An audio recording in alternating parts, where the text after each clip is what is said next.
नमस्कार दोस्तों, हमारे चैनल समस्या निवारण के अंदर आपका स्वागत है। दोस्तों, जैसा कि आप जानते हैं कि घर की महिलाओं को घर की लक्ष्मी के तौर पर देखा जाता है। महिलाओं के हाथों के अंदर होता है कि अपने घर को वह सफल बनाए या फिर अपने घर के अंदर कुछ ऐसा करें कि उनके घर की लक्ष्मी दूसरों के घर चली जाए।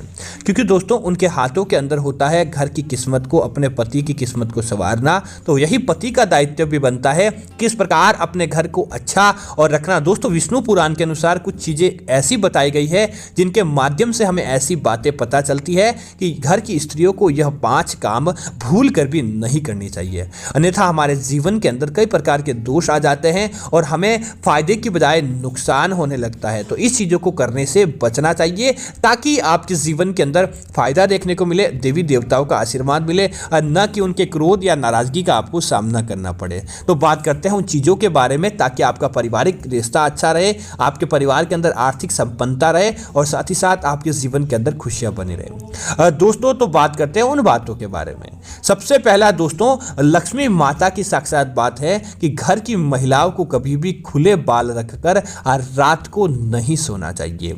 अगर घर की महिलाएं खुले बाल रखकर सोती है तो समझ लीजिए कि नकारात्मकता उसका घर कर जाती है और नकारात्मक चीजें उस व्यक्ति के आसपास, उस महिलाओं के और उसके घर के आसपास आ जाती है। इसी वजह से रात को कभी भी खुले बाल रखकर आपको नहीं सोना चाहिए।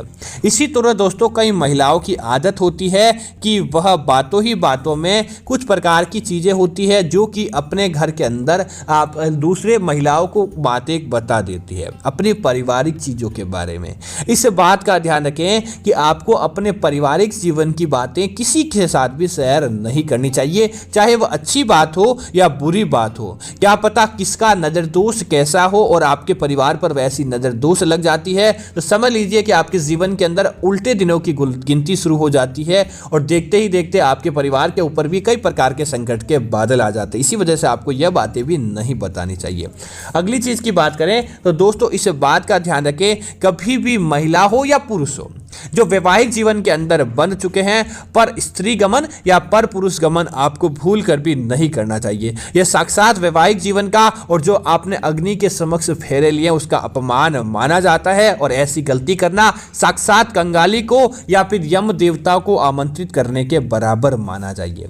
दोस्तों, इसी तरह देर तक घर की महिलाओं का सुबह तक सोते रहना, सूर्य उदय होने के बाद भी सोते रहना और आप पूजा पाठ के अंदर मन नहीं लगाना भी सबसे बड़ा कंगाली का कारण होता है। इसी वजह से इस बात का ध्यान रखें कि सुबह ब्रह्म मुहूर्त के उठना और देर रात तक नहीं जागना बहुत ही अच्छा रहता है और इस तरह का नियम करने वाले घर के अंदर कभी भी आर्थिक संपन्नता दूर नहीं जाती, उस घर के अंदर देवी देवताओं का आशीर्वाद बना रहता है।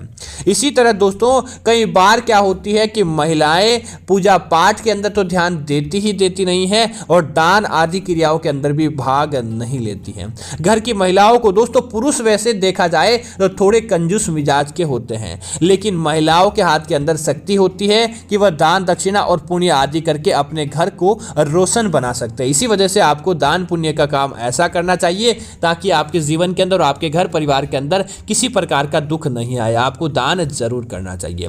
दोस्तों, इसी तरह बड़े बुजुर्गों का सम्मान करना, माता पिता का आशीर्वाद लेना भी सबसे बड़ा कारण होता है। आप वैवाहिक जीवन के अंदर बंध चुके हैं तो बस इतना ही सोचते हैं कि आप और आपके पति, तो समझ लीजिए कि आप साक्षात बड़ी गलती का कारण बन रहे हैं। आपको पितरों का, आपके माता पिता का, बड़े बुजुर्ग का आशीर्वाद होता है, उसका वैवाहिक जीवन बहुत अच्छा जाता है, उसके जीवन के अंदर कभी भी किसी प्रकार की गरीबी नहीं आती है। इस बात का आपको जरूर ध्यान रखना चाहिए।